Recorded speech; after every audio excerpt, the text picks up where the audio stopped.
Hello,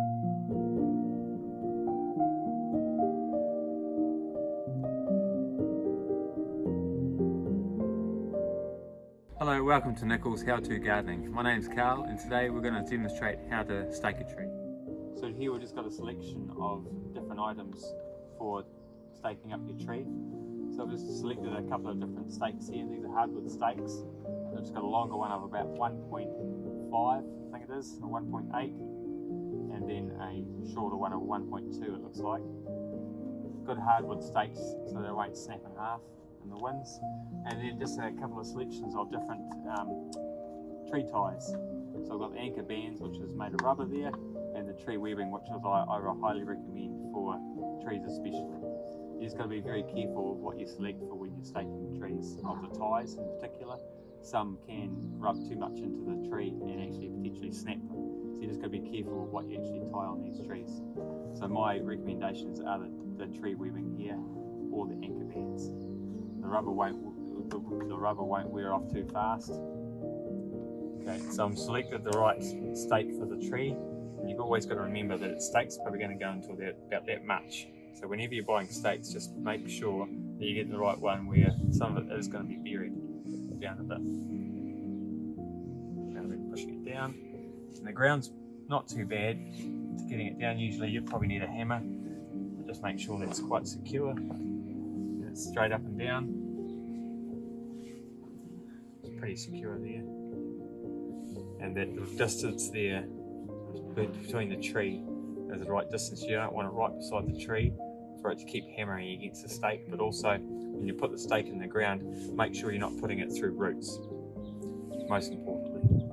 It doesn't matter if it's quite a distance away, and just always make sure when you're staking the tree that you're staking it at the right angle of the tree, that where the winds are going to be blowing against it. So the wind's going this way, so the tree's going to be blowing that way. So having the stake there, it won't be blowing away from it.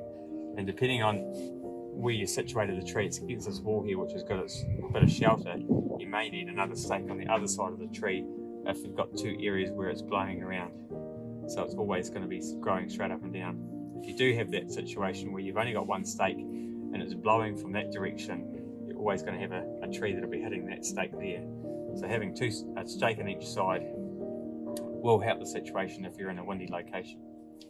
So I'm ready to stake the tree. So just be careful where you're putting the tie. So I'm just going to be putting the tie here. If there was other branches down here, it would be beneficial because then the tie won't slip itself down. But in this case, it should be fine because it's not in a windy location.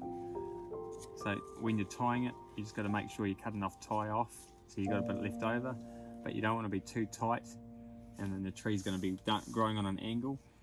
Have it so it's still tight, but the tree is up and down.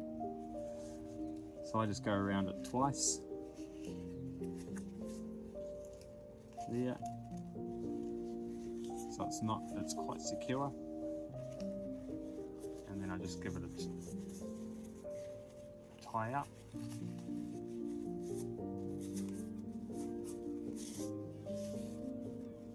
So it's up and down there.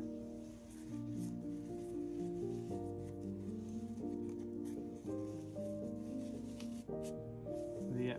And then I usually just cut off those bits there and you just wrap them up and then sellotape them to that stake there, so they're quite secure, so that whole bit won't flip down. So there's a bit of give there now. It's not too tight and it won't rub up against the tree too much. The webbing there is quite a nice distance there, so it's not going to eat into the bark. And it should be all ready to go.